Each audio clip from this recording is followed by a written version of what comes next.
And following inviting Kier Starmer to form government, United Kingdom's King Charles also approved new ministerial appointments. As per the statement issued by the British government, Angela Rayner has been appointed as the Secretary of the State for Levelling Up, Housing and Communities. She will be the Deputy Prime Minister of UK, while Rachel Reeves has been appointed as the Chancellor of the Exchequer. David Lammy will serve as Secretary of State for Foreign, Commonwealth and Development Affairs.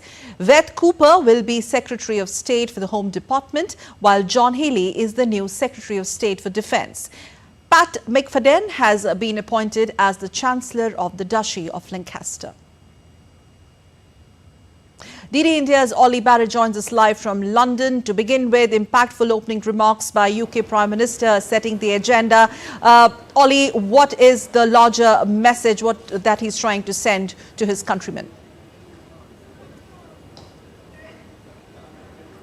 I think what Kier Starmer is trying to do with that first speech outside Downing Street is inject a message of hope and optimism and positivity about what his new government can achieve, but also an element of realism as well, setting out some of the challenges that he wants to address. And that list of challenges is long and it may be fairly daunting. The UK's finances are not in great shape, and that's why the Conservatives and other critics of the Labour Party's economic manifesto, for example, were saying that it didn't necessarily add up and there might have to be more tax rises to pay for some of the public services that Labour says they can deliver and improve in the years ahead. Now, Kier Starmer insists that he and his Labour Party can provoke growth in the British economy, and that will help them pay for the public services that they say the country deserves. But these issues and others are very, very difficult indeed. And Kier Starmer will know that his government needs to hit the ground running if he's to take the public with him. So to hit the ground running, he has his cabinet in place. Team Kier Starmer is already in place. What do you make of the new cabinet, the new Deputy Prime Minister, so on and so forth? Because as you clearly mentioned, he has inherited daunting challenges from beleaguered economy to fix lots of issues in Britain.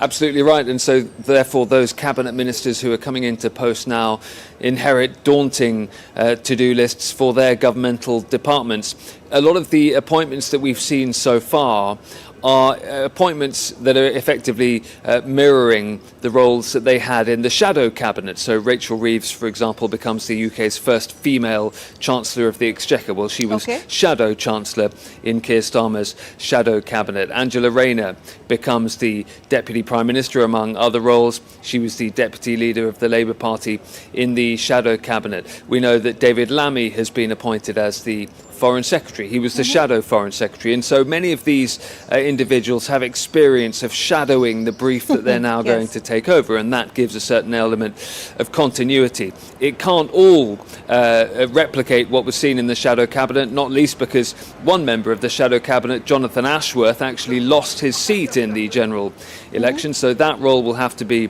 moved to someone else, and there may be other changes as well. But you can see a theme here that Kier Starmer clearly feels that the experience some of these politicians have in shadowing government ministers will help them, as we were saying, hit the ground running when they get into their government posts. So the cabinet, the new cabinet, doesn't really come as a surprise. But what are you picking up from the Conservative Party camp? There seems to be the race of the leadership because several top Conservative MPs, including the 8 cabinet ministers, if I'm not wrong, have already lost their seats. So it's clearly an end of a Conservative era as of now.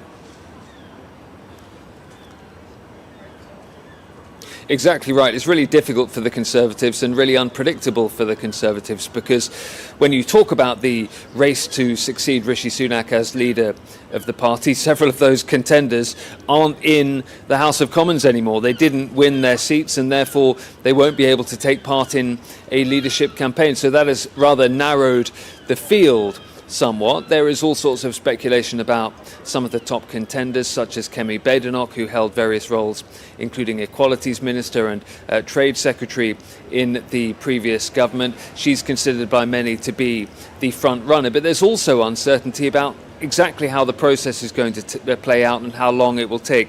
Rishi Sunak said that he would remain Conservative leader once the details of the process to replace him have been settled. Well, that's also not yet clear because the 1922 committee of Conservative backbench MPs doesn't have a chairman at the moment. It's the chairman that settles those rules. So even that is uncertain for the Conservatives right now. All right, interesting there. Thank you very much, Olly Barratt, for joining us live from London. Thank you.